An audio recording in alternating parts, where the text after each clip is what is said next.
Halo semuanya, back again to Kariski. Hari ini kita akan belajar mengenai hubungan diskriminan dengan fungsi kuadrat. Sebelumnya, biarkan kakak berterima kasih untuk kalian semua yang sudah hadir. Walaupun lelah, sore-sore tetap belajar semangat supaya bisa kejar materi. Nah, karena kita materinya sudah punya nih, boleh kita mulai dengan doa dulu ya. Silakan Citra.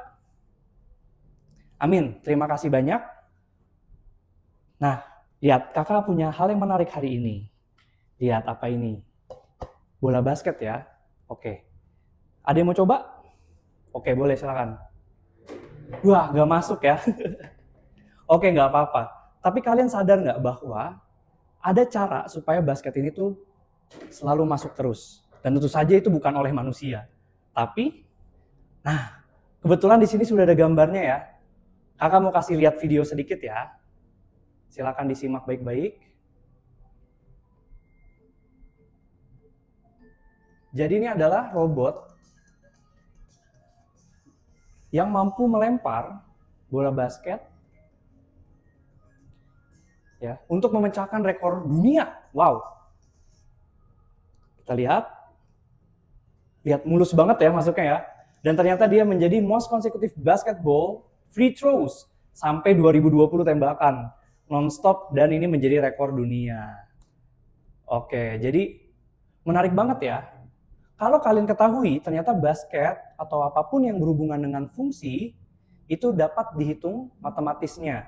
Dan itu bisa membuat kepastian dalam kehidupan kita. Sama halnya tadi, bola basket bisa dimasukkan terus-menerus hanya dengan persamaan fungsi kuadrat. Kenapa pakai fungsi kuadrat? Ada yang tahu? Ya, Dina? Oke, menarik ya. Jadi ternyata trajektori atau lintasannya itu begitu ya, fungsi kuadrat, parabolik. Nah, tapi ini tidak hanya di basket. Kalau teman-teman lihat di sebelah sini, ya, ternyata membuat jembatan itu juga membutuhkan persamaan fungsi kuadrat. Lalu dari data-data, walaupun kalian mungkin lihatnya ini agak berantakan, tapi polanya ini bisa diregresikan atau bisa disederhanakan menjadi fungsi kuadrat. Ya, fungsi kuadrat tergantung kita ambil berapa banyak data atau sampelnya. Jadi tidak terasa fungsi kuadrat ini sangat banyak sekali ya aplikasinya. Tapi kalau kalian lihat, fungsi kuadrat itu rumit banget. Banyak banget dia data-datanya dan sulit sekali kita interpretasikan. Nah, oleh karena itu, untuk mempermudah, kita ada jalan pintasnya nih. Jadi untuk menjawab permasalahan yang berhubungan dengan fungsi kuadrat, sebelum kita jauh lebih dalam daripada kalian udah capek-capek ngitung ternyata nggak dapat, ada cara satu mudah untuk mengetahuinya, yaitu udah ke spoiler ya, yaitu diskriminan. Nah, apa sih diskriminan itu? Ya, ada yang bisa bantu jawab? Oke, tidak apa-apa ya kalau belum tahu, makanya kakak kasih tahu. Jadi, diskriminan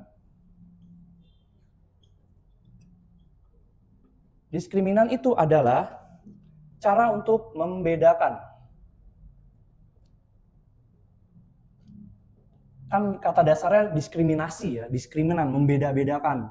Nah, ini membedakan fungsi kuadrat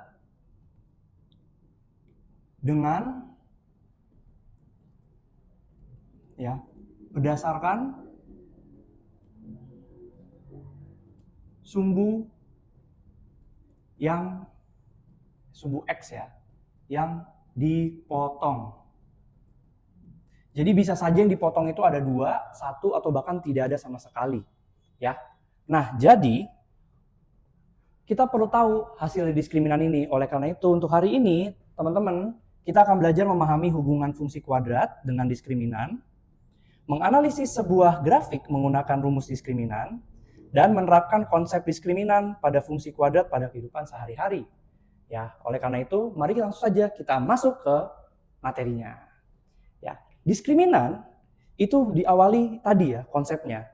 Karena kita pengen tahu ada berapa sumbu potong, ya. Pasti kan awalnya kita harus cari sumbu X dulu. Ada yang ingat cara cari sumbu X gimana? Kalau dari persamaan kuadrat? Kalau Y itu kan fungsinya dari sini ya. Apabila kita punya persamaan Y sama dengan A X kuadrat ditambah P BX ditambah C. Nah, jadi di sini kan persamaan umum ya, yang paling sering kalian jumpai AX kuadrat plus BX plus C. Untuk mencari Y, kita cukup memasukkan angka A, B, C dan masukkan berapa X-nya. Tapi kalau kita mau cari X-nya berapa, ini kita perlu konversikan ini dari Y sama dengan menjadi X sama dengan. Ya, maka X itu dapat dicari dengan cara min B, ya, min B plus minus akar B kuadrat min 4AC per 2A. Dan inilah yang kita sebut sebagai rumus ABC ya. Ini didapat dari fungsi Y sama dengan X, kita balik, kita inverse ya. Nah, tapi kan kalau cari ini kita capek banget, data itu berantakan loh guys. Dan belum tentu rapi seperti yang ya biasa kita lihat. Nah, sedangkan di kehidupan kita data itu tidak menurut ini ya, lurus, pasti agak berantakan seperti ini, tercecer. Kita hanya bisa menggunakan regresi atau pendekatannya saja. Nah, supaya mudah, ada jalan pintasnya, yaitu kita gunakan B kuadrat min 4AC ini ya. Mari kita keluarkan. Jadi ternyata dari B kuadrat min 4AC, ini yang kita sebut sebagai diskriminan. Betul banget semuanya. Ini diskriminannya ya. Ini yang kita sebut sebagai diskriminan. Ya. Nah, dari diskriminan ini kita bisa tahu apakah kalau misalkan hasil perhitungannya itu lebih besar dari, kita di sini ya. Kalau permisalkan D-nya itu lebih besar dari 0, ya, maka hasilnya kan positif. Ya, kalau positif berarti dia akan memotong 2 sumbu X. Atau kalau kakak buatkan grafiknya, ya, ini seperti ini grafiknya. Memotong 2 sumbu X. Nah, memotong sumbu X 2 ya. Kalau misalkan diskriminannya hasilnya sama dengan 0, maka dia akan memotong 1 sumbu X saja. Yang kalau kita visualisasikan, ini gambarnya seperti ini. Memotong 1 sumbu X saja. Nah, hanya 1 saja, tepat di titiknya. Tapi kalau ternyata D-nya itu lebih kecil dari 0, maka titik potongnya tidak ada. Ya. Artinya kalau kita hubungkan dengan kehidupan nyata, teman-teman, dari ketiga kesimpulan ini kita bisa tahu apakah grafik ini atau target penjualan atau target obat kita itu apakah memang ada solusinya, ya, atau hanya ada satu solusi saja, atau bahkan tidak mungkin terjadi, karena itulah prosesnya ya. Nah, jadi kita menghemat waktu nih dengan diskriminan. Ya, jadi inilah hubungannya dengan fungsi kuadrat. Kalau misalkan dia tidak ada titik potong sumbu di X-nya, maka ini seperti ini nih. Nah, tidak memotong sumbu X ya, yang artinya tidak ada solusi dari permasalahan yang kita punya. Oke, baik. Langsung saja kita coba latihan ya semuanya ya. Nah, latihannya sini kakak punya hal yang menarik nih. Ya. Kalau misalkan ada sebuah persamaan, yaitu min 2x kuadrat plus 5x min 3. Nah, kira-kira berapa nih diskriminannya? Ada yang bisa bantu jawab? Silakan. Ya, Dika. Oke. Terima kasih Dika ya. Biar kakak bantu untuk reviewnya ya. Jadi kita harus tahu B-nya siapa, A-nya mana, C-nya mana. B sama dengan 5. Ya. A-nya sama dengan min 2, C-nya sama dengan min 3. Nah, dari sini langsung saja. Diskriminan itu sama dengan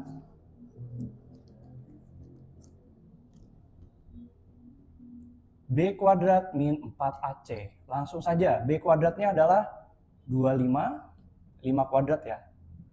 5 kuadrat dikurang 4 kali min 2 dikali min 3. Yang hasilnya adalah 25 dikurang 4 kali 28 dikali min 3 adalah 24. Hasilnya tetap negatif karena negatif-negatif plus dan ini masih negatif. Yang hasilnya adalah 1. Yang artinya untuk persamaan ini sudah bisa mendapat solusinya. Oke semuanya. Dan kakak ada satu contoh lagi. Ini untuk membantu mengerjakan. Kalian nonton Clash of Champion ya. Nah Mari kita lakukan gamesnya. Ya, di sini kakak punya lembaran, silakan kalian boleh ambil ya semuanya ya. Silakan dibagikan. Nah, di sini ada sebuah grafik dan di sini ada sebuah persamaan. Jadi kalian seperti yang sudah kakak bilang bahwa ada hubungan X dan Y. Dan ini adalah fungsi kuadrat yang sebenarnya bisa kita cari titik potong sumbu X-nya. Tapi yang kakak minta, karena data itu sekali lagi tidak hanya sedikit, tapi banyak. Jadi kita harus menghemat waktu dengan cara menggunakan diskriminan.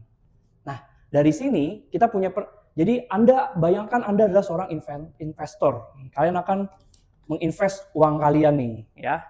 Silakan secara berkelompok, kalian tentukan mempertimbangkan untuk membeli salah satu dari 3 perusahaan yang menjual produk TV, radio, kulkas. Nah, dari grafiknya seperti ini. Dan sudah diregresikan atau disederhanakan fungsinya, masing-masing ada fx min 0,05x kuadrat plus 5x, untuk radio min 0,06x kuadrat plus 7x, dan kulkas min 0,08x kuadrat tambah 8x. Oke ya, nah silakan kalian kalau sudah, nanti bisa tempelkan di sini. Kalian mau investasikan ini di mana? Ya, apakah di TV, radio, dan kulkas? Kakak beri waktu 5 menit, silakan untuk kalian coba otak-atik ya. Nah, jadi ini sedikit clue bahwa kalau kalian ingin tahu, ya, kan ini targetnya adalah di sini ya. Tugas Anda adalah mencapai laba bersih 200 juta dengan persamaan kuadrat ini. Kakak kasih clue, tidak semuanya ini menghasilkan laba 200 juta. Yang artinya bisa kita lihat dari diskriminannya, ya. Oke, kakak bantu satu, ya. Jadi kalau untuk televisi contohnya, persamaannya kan Y sama dengan min 0,05x kuadrat ditambah 5x. Oke ya, karena target kita adalah 200 juta, maka kita bisa tulis di sini 200. Oke. Nah, 200 kita geser ke kanan untuk membuat persamaan yang baru, yaitu min 0,05x kuadrat tambah 5x kurang 200. Nah, ini adalah target kalian 200 juta. Silakan kalian periksa apakah dengan diskriminan kalian tahu ini tuh sebenarnya possible nggak sih kita menghasilkan 200 juta dengan persamaan ini ya. Oke, silakan dikerjakan. Ya, dan ternyata dari hasilnya sudah kakak lihat ya, yang mau radio ada 2 orang, yang kulkas ada 1 orang. Oke, menyusul, ternyata radionya 3 orang. Ya, mari kita lihat hasilnya. Nah, ternyata tadi ya, dari persamaan kuadrat tadi, diskriminannya ini adalah minus 15 untuk televisi. Dan untuk radio 1. Dan untuk kulkas 0. Nah, kita bisa simpulkan dari persamaan ini dan hasil diskriminannya bahwa televisi ini tidak mungkin mencapai laba 200 juta karena diskriminannya negatif. Atau grafiknya ini tidak akan terkena. Ya. Tidak ada X atau jumlah unit yang mungkin dicapai supaya keuntungannya 200 juta. Dan untuk radio, ini juga 200 juta pada 2 unit yang terjual. Artinya radio ini keuntungannya masih bisa lebih. Namun kalau untuk kulkas hanya 1 nilai saja.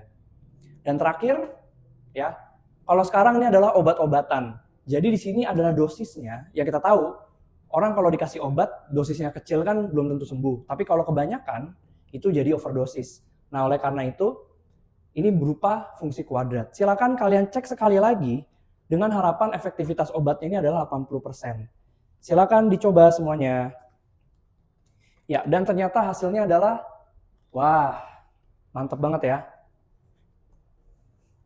Jadi ternyata banyak yang pengen obat R. Ya, ternyata kalau kita lihat hasilnya, ya terima kasih untuk yang sudah memasang. Jadi untuk hasilnya ternyata obat P ini dapat mencapai efektivitas 80% karena diskriminannya 0. Dan untuk obat Q ini tidak dapat mencapai. Ya. Dan untuk obat R, dia bisa mencapai efektivitas 80 dengan diskriminan yang positif. Nah, di sini kita bisa belajar bahwa diskriminan bisa membantu kita.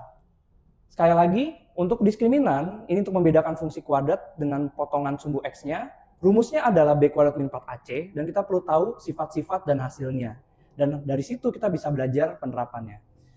Oke semuanya, terima kasih banyak sudah mendengarkan. Sampai ketemu lagi. Bye.